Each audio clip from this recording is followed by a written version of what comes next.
Saludos hermanos y hermanas de la Iglesia Bíblica Metodista. Es un gusto estar con ustedes en este video más acerca del estudio de la disciplina, específicamente de la declaración de fe. El día de hoy estaremos estudiando uno de los 3 últimos artículos de nuestra declaración de fe. Y este tiene que ver con un tema muy importante, un tanto olvidado a veces, pero base de toda nuestra creencia cristiana. Es el tema de la resurrección de los muertos. Vamos a estudiar este tema en 3 partes principales. Primero vamos a hablar acerca del fundamento de esta creencia. Después vamos a hablar de esta creencia como la esperanza máxima del cristiano. Y por último vamos a tener algunas reflexiones misionales acerca de esta declaración de fe. ¿Qué dice nuestra disciplina? ¿Qué dice nuestra declaración de fe? Bueno, dice la resurrección de los muertos. Creemos en la resurrección de toda la humanidad, en cuyo momento el cuerpo y el alma se reunirán. La resurrección de los justos es para la vida eterna. La resurrección de los impiadosos es para el castigo eterno. La resurrección corporal de Jesús es un milagro de suprema importancia y fundamento de nuestra fe. Como siempre ustedes pueden ver los números que llevan a citas bíblicas de cada una de estas declaraciones. Resurrección de los muertos, un tema bastante importante. Hablemos acerca del fundamento de esta creencia. ¿De dónde surge la creencia en una resurrección de los muertos o una resurrección de la humanidad? Bueno, esto lo vemos claramente enseñado en 1 Corintios capítulo 15. Aquí incluimos los versículos 12 al 22 que dicen así. Esta es la nueva versión internacional. Tal vez hay algunas diferencias de lenguaje, pero el mensaje es exactamente el mismo. Ahora bien, si se predica que Cristo ha sido levantado de entre los muertos, ¿cómo dicen algunos de ustedes que no hay resurrección? Si no hay resurrección, entonces ni siquiera Cristo ha resucitado. ¿Qué es lo que sabemos acerca de estas primeras frases que Pablo está diciendo a los corintios? No tenemos exactamente la información que nosotros quisiéramos con respecto a las enseñanzas que estaban ocurriendo en la iglesia de Corinto. Sabemos que la iglesia de Corinto había estado ocasionando varias interrupciones, varios problemas dentro de la iglesia general y específicamente habían empezado a introducir enseñanzas un poco incorrectas o a veces muy incorrectas. Pablo en todo el libro de 1 Corintios, en la primera carta a Corintios y la segunda que tenemos en el Nuevo Testamento, está lidiando constantemente con malas prácticas y malas enseñanzas. Aquí lo que vemos de manera implícita es que algunos miembros de la iglesia de Corinto estaban enseñando que no iba a haber resurrección de las personas. Y esto era una creencia común y popular. Nosotros sabemos, porque leemos los evangelios, que había 2 bandos generales dentro del judaísmo que debatían precisamente esta doctrina. Los fariseos creían en la resurrección de las personas al final de este mundo, mientras que los saduceos negaban la resurrección de las personas. Hubo un momento en el que le preguntan a Jesús, estaban los fariseos y los saduceos debatiendo, y Jesús se alía con los fariseos y dice que sí habrá resurrección de los muertos. Es aquí donde vemos la pregunta que le hacen a Jesús de si una mujer se casa con una persona y después se casa con esa persona, se muere y se casa con su hermano y ese hermano se muere. En fin, dice, ¿con quién va a estar en el final de los tiempos, en la resurrección? Bueno, Jesús evade esta pregunta de manera sabia, pero afirma que sí va a haber resurrección. Bueno, en la iglesia de Corinto, al parecer, había entrado algún tipo de enseñanza, ya sea la enseñanza de origen saducea, en el que se negaba la resurrección de los muertos, o puede que haya entrado alguna enseñanza que decía que el cuerpo es malo. y que todo lo que hacemos en el cuerpo tiene que ser erradicado. Y esto era una enseñanza popular de los filósofos griegos y eventualmente se convirtió en una enseñanza muy popular en algunos círculos cristianos conocidos como gnósticos, que hablaban y decían, no, el cuerpo es malo. Todo lo relacionado a la carne, es decir, lo relacionado a lo físico es malo. La meta de la vida es escapar de este mundo físico y vivir en el mundo espiritual o en el mundo de las almas. Nosotros estamos siendo aprisionados, estamos en una prisión física que es nuestro cuerpo. Quizá esa también sea, o los orígenes de esta enseñanza sea lo que vemos aquí presente. Pablo no nos lo dice. Solo nos dice que algunas personas negaban que hubiera la resurrección. Y Pablo dice, bueno, si no hay resurrección de los muertos, entonces ni siquiera Cristo ha resucitado. Si no existe la resurrección, Cristo no ha resucitado. Y aquí es donde viene Pablo y dice algo importantísimo, que es lo que está subrayado en esta pantalla. Y si Cristo no ha resucitado, nuestra predicación no sirve para nada, como tampoco la fe de ustedes. Creo que aquí, si recuerdo bien, la Reina Valera dice, en vano es su fe o nuestra fe. Es decir, si Cristo no ha resucitado, de nada sirve nuestra predicación y tampoco de nada sirve nuestra fe. Es en vano. ¿En qué tenemos fe sino en un Cristo resucitado? Y esto es algo que nos debe de nosotros llamar la atención, porque a veces nosotros predicamos el Evangelio y hablamos de su muerte y hablamos de la sangre derramada, hablamos de la limpieza del pecado y hablamos también acerca de la santidad, etcétera, pero casi nunca nosotros mencionamos la resurrección dentro del mensaje del Evangelio. Y si no hay resurrección, hermanos, la realidad es que aunque Cristo haya venido y haya muerto por nuestros pecados, si no hay resurrección, vana es nuestra fe. Es decir, de nada hubiera servido su muerte. La muerte de Jesús solo tiene sentido y tiene eficacia a través también de su resurrección. Porque en su resurrección es cuando vemos por completo la derrota de la muerte y del pecado que ocasionaba esa muerte. En la resurrección vemos a Jesús diciendo, la muerte ya no tiene más dominio sobre el ser humano. Yo morí, pero yo he vencido a la muerte a través de la resurrección. Bueno, Pablo continúa y dice, aún más, resultaríamos falsos testigos de Dios por haber testificado que Dios resucitó a Cristo, lo cual no habría sucedido si en verdad los muertos no resucitan. Porque si los muertos no resucitan, tampoco Cristo ha resucitado, enfatiza una vez más Pablo.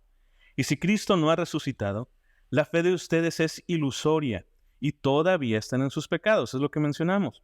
Si Jesús no resucitó, pues pudo haber muerto en la cruz, pudo haber derramado su sangre, pero de nada hubiera servido. Es como si cualquier otra persona hubiera muerto. Sin la resurrección no tenemos ningún tipo de esperanza. En este caso, también están perdidos, dice Pablo, los que murieron en Cristo. Si la esperanza que tenemos en Cristo fuera solo para esta vida, seríamos los más desdichados de todos los mortales. Lo cierto es que Cristo ha sido levantado de entre los muertos, como primicias de los que murieron. De hecho, ya que la muerte vino por medio de un hombre, también por medio de un hombre viene la resurrección de los muertos. Pues así como en Adán todos mueren, también en Cristo todos volverán a vivir. Este es el mensaje del Evangelio presentado de la manera más clara que nosotros podemos tener. Bueno, aquí dicen, bueno, no dice nada de mis pecados, no dice nada de esto. No, es que esto es el Evangelio. El Evangelio se enfoca en Cristo, se enfoca en Jesús y en su obra. Él vino a morir por nuestros pecados. Por medio de Él nosotros tenemos esperanzas de resurrección, de vencer a la muerte y el pecado que ocasionaba esa muerte en nuestras vidas. Él es las primicias, Él es el primero de los que mueren y han sido resucitados. Por eso nosotros tenemos esperanza. La esperanza que tenemos en Cristo va más allá de la vida que tenemos el día de hoy. Por eso cuando hablábamos en el tema de la sanación divina, hablábamos acerca de la importancia de una fe más extensa. A veces nosotros queremos que todo lo que Dios puede darnos, sanación, bendiciones, e incluso esta riqueza, solo sean en esta vida. Esta es la vida que nos importa. Queremos estar sanos, queremos ser ricos, queremos tener seguridad en esta vida, como el resto de las personas.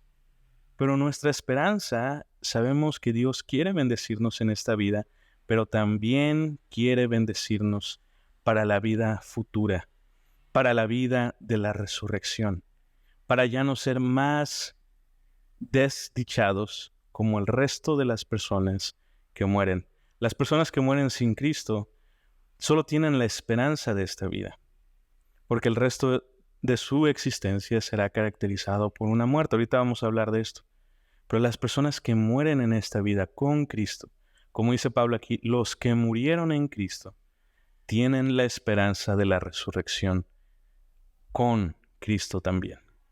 Y esto nos liga a nuestro próximo tema, la esperanza máxima del cristiano. ¿Cuál es nuestra esperanza como cristianos? ¿Qué es lo que esperamos? Algunos pueden decir, bueno, nuestra máxima esperanza es el perdón de los pecados. Otros pueden decir es la santidad, ser como Dios. Y otros pueden decir el cielo es nuestra máxima esperanza. Normalmente esto es como presentamos el Evangelio. Acepta a Jesús en tu corazón para que vayas al cielo. Muchas presentaciones del Evangelio comienzan así. Si tú murieras hoy, ¿a dónde te vas a ir mañana? ¿Al cielo o al infierno? A veces nuestras campañas evangelísticas se van directo al mensaje de este mundo está destinado al infierno, solo si aceptas a Jesús te vas a ir al cielo. Nosotros presentamos el cielo como esa máxima esperanza y esto lo vemos no solo dentro de las iglesias, sino que el mundo cree que ese es nuestro mensaje. Si se dan cuenta, cuando ustedes ven dibujos animados, yo les digo a los estudiantes del seminario, nosotros podemos ver a Bugs Bunny, podemos ver a cualquier tipo de caricatura. Normalmente cuando algo les pasa, ¿no?, que mueren y van al cielo, se ve así como un espíritu que se separa de sus cuerpos y van al cielo y entran en una puerta como la que vemos aquí en la imagen y están ahí tocando el arpa entre las nubes y están ahí y ven de repente a Dios o ven a los ángeles o lo que sea. También se ve a San Pedro, ¿verdad?, que tiene las llaves del cielo según la postura tradicional. Y pensamos que esa es la máxima esperanza del cristiano. Pero esto no es algo nunca que dice la Biblia. El cielo no es la máxima esperanza del cristiano. Ahora escúchenme, no se enojen tan rápido conmigo. Nuestra concepción del cielo, en el que habitamos espiritualmente en la presencia de Dios, solo es un periodo intermedio. No estoy diciendo que no existe el cielo, no estamos diciendo que el cielo es algo malo, no. El cielo va a estar ahí, pero es un periodo intermedio en lo que nosotros esperamos la completa resurrección.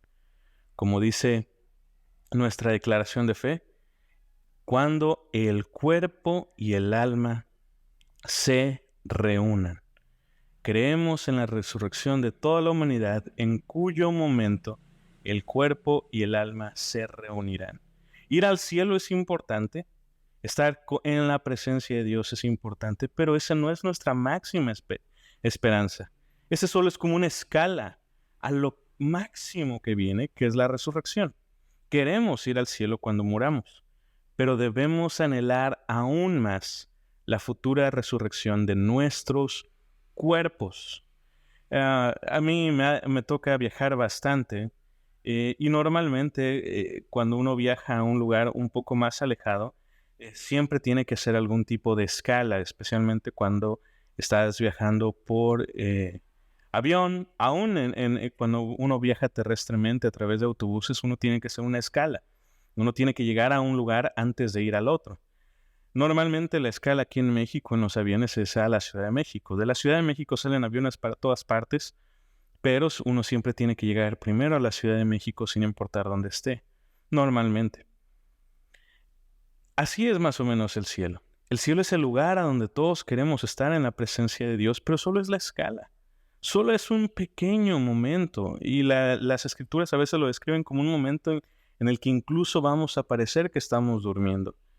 Un periodo temporal. Esa no es la eternidad. La eternidad es la resurrección. Cuando nuestro cuerpo que murió se ha transformado, ahorita vamos a ver los versículos que hablan de eso, y se una una vez más con nuestra alma. Cuando vivamos físicamente otra vez. ¿Cómo sabemos esto, hermano?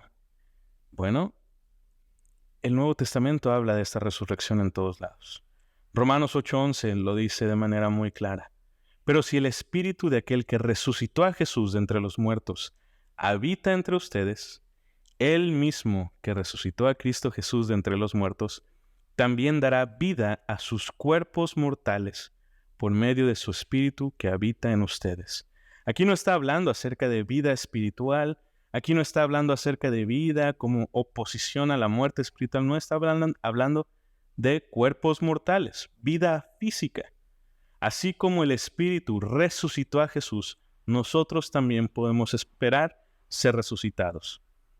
Pablo en Corintios, 1 Corintios, lo dice, con su poder, Dios resucitó al Señor y nos resucitará también a nosotros. 2 Corintios 4:14, pues sabemos que aquel que resucitó al Señor Jesús nos resucitará también a nosotros con él y nos llevará junto con ustedes a su presencia. Creo que en 1 Corintios 6:14, el versículo anterior, la Reina Valera habla de así como Dios levantó al Señor, nos levantará también a nosotros, pero eso se refiere a lo que dice aquí la Nueva Versión Internacional, a la resurrección. Entonces vemos a Pablo en Corintios y en Romanos, en 2 Corintios, a hablar de la resurrección, pero también Apocalipsis habla acerca de esto. Dice Apocalipsis 20, dichosos y santos los que tienen parte en la primera resurrección. La segunda muerte no tiene poder sobre ellos, sino que serán sacerdotes de Dios y de Cristo, y reinarán con Él 1000 años.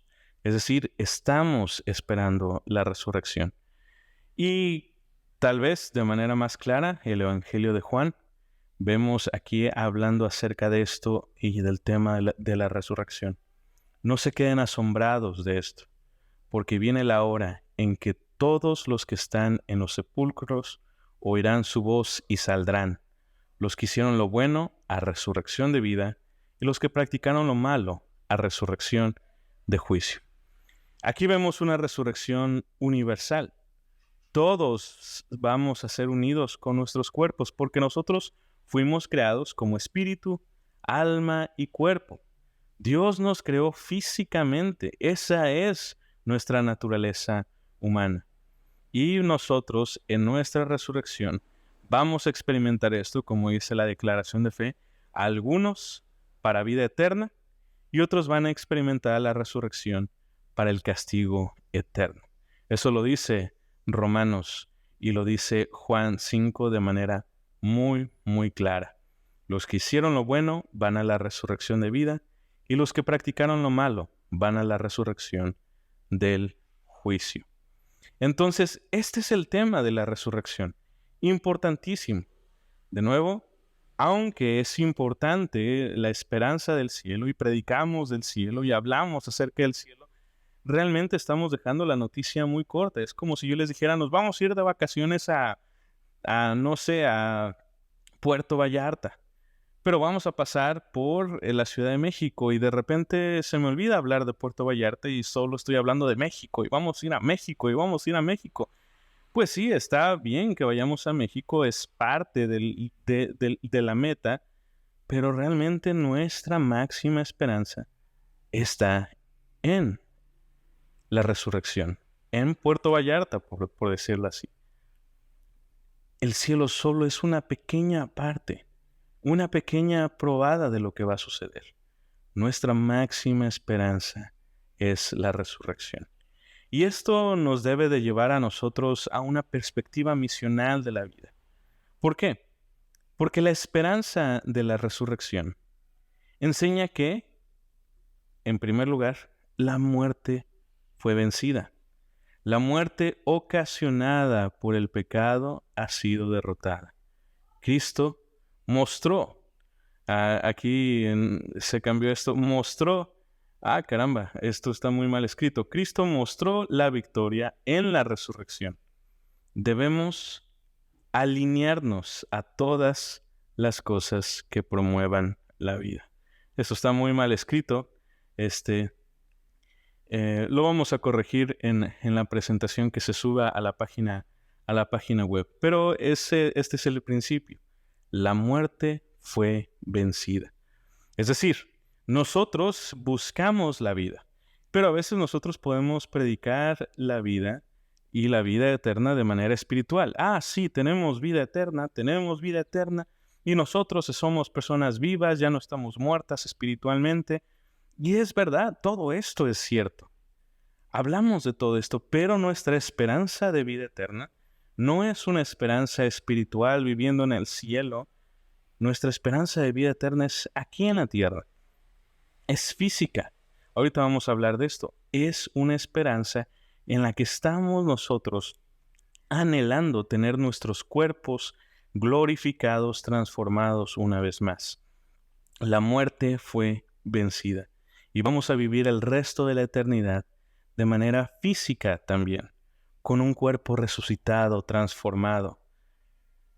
Y esto nos debe de llevar a nosotros a pensar que a Dios le importa el área física también. Esta es la segunda reflexión. La vida física es importante. Nuestra máxima esperanza no es un mundo espiritual en el cielo. Jesús murió y resucitó físicamente.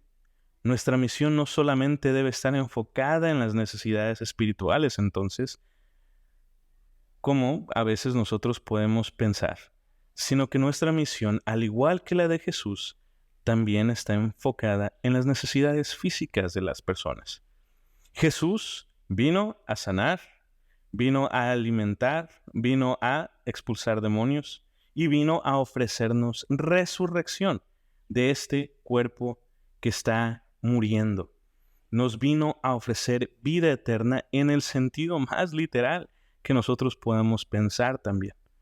Jesús vino entonces a declararnos un evangelio de buenas nuevas para nuestra vida espiritual, pero también para nuestra vida física. Y si hay un lugar que más claro pone esto es Mateo 25, cuando habla acerca precisamente de la resurrección, cómo Él va a poner a unos a su derecha y otros a su izquierda.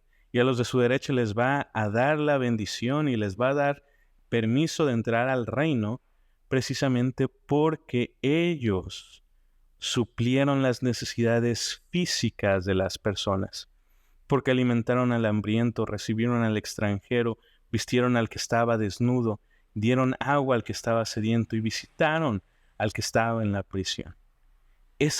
Todas esas son necesidades físicas. A veces pensamos que nuestra única misión es predicar el evangelio e ir a la iglesia. Esa es la misión del cristiano.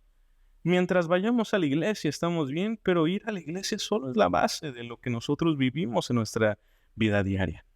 A veces dar un poco de comida, dar vestido al necesitado, visitar a los enfermos, visitar a los que están en prisión, es también un acto de bastante espiritualidad, porque estamos diciendo la vida física también es importante. Cristo vino al mundo, vino a morir por nosotros para que nosotros pudiéramos tener una esperanza de una resurrección física.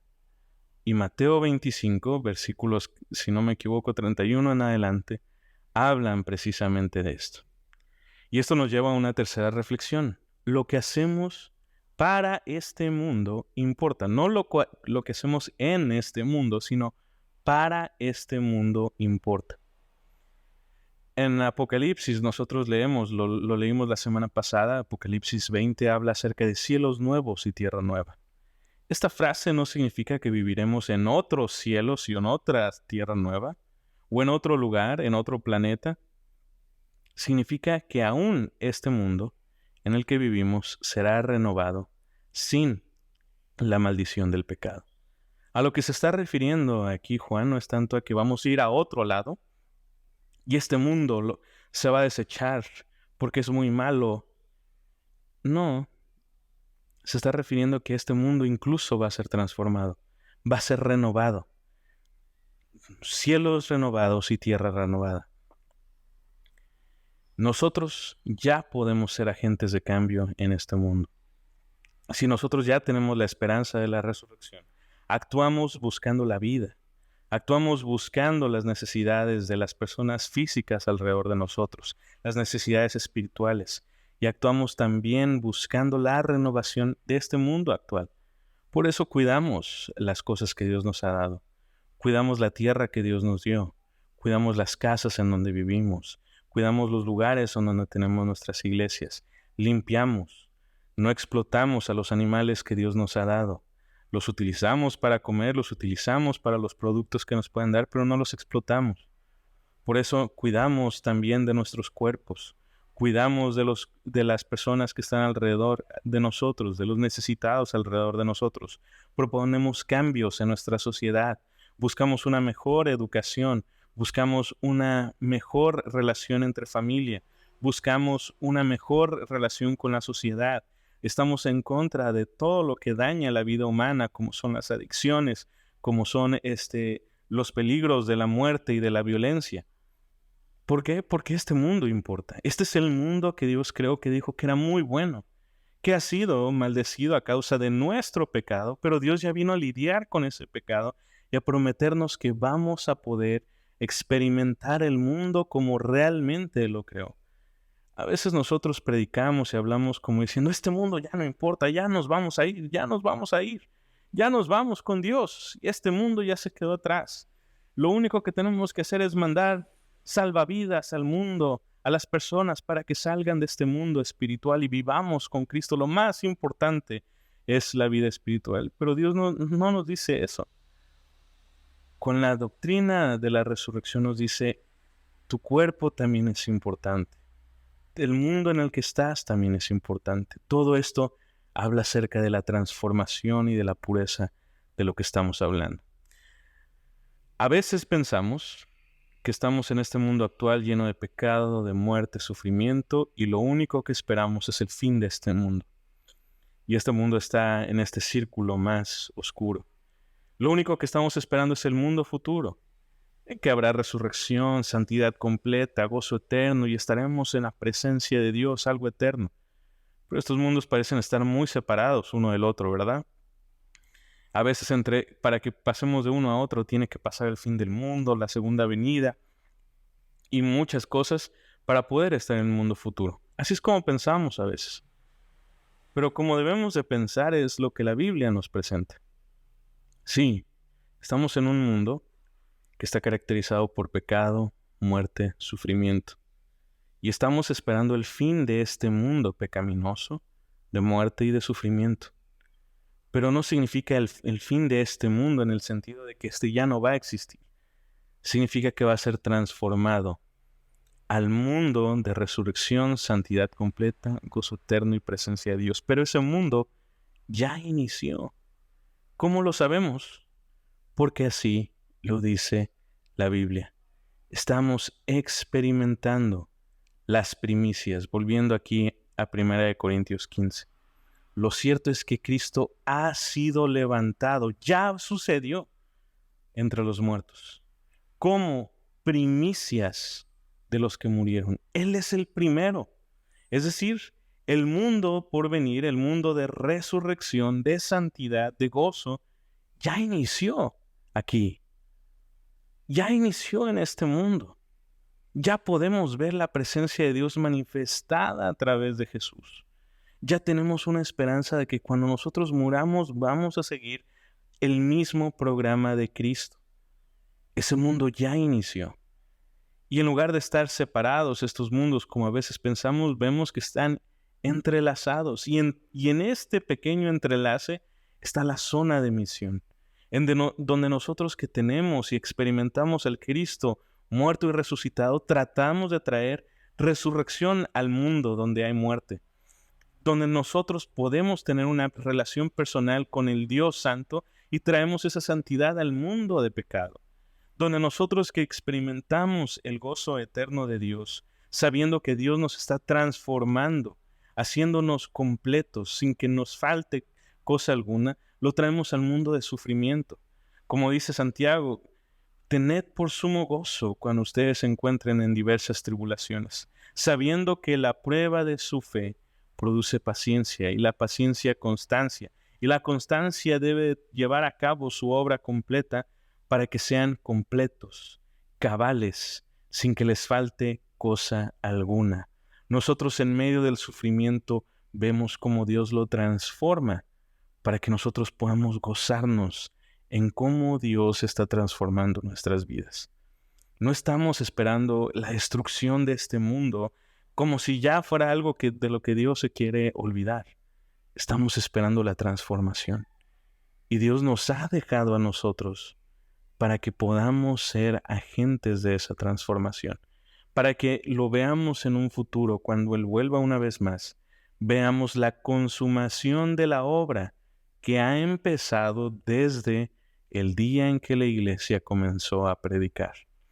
Desde el momento, lo que vemos en Hechos 2, el día de Pentecostés, en que Dios ha transformado a un grupo de personas y los ha llenado de su espíritu, esa es ya la labor de Dios de transformar este mundo para su gloria y para su reino. Y Él va a venir una vez más y va a traer a todos los santos con Él, a todos los que han muerto anteriormente. Todos se van a levantar de sus sepulcros y va a tomar a los justos y los va a poner en el mundo transformado. Va a tomar a los injustos y los va a poner en su castigo eterno. Pero la doctrina una vez más de la resurrección nos debe de llamar a la misión. Como tenemos esperanza de que este mundo va a ser transformado, debemos actuar ya como si Cristo estuviera aquí en la tierra. Así es como nosotros lo hacemos, lo hemos hecho por siglos. Por eso nos llamamos cristianos. Una vez más, creemos en la resurrección de toda la humanidad, en cuyo momento el cuerpo y el alma se reunirán. La resurrección de los justos es para vida eterna. La resurrección de los impíos es para el castigo eterno. La resurrección corporal de Jesús es un milagro de suprema importancia y fundamento de nuestra fe. Nos vemos la siguiente semana, hermanos y hermanas. Estamos ya terminando el estudio de la disciplina. Quedan 2 artículos más y tendremos un video más hablando de categorías de verdad.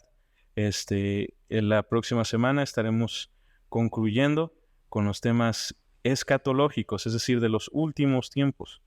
Y esperamos que sean de bendición. Nos vemos. Hasta luego.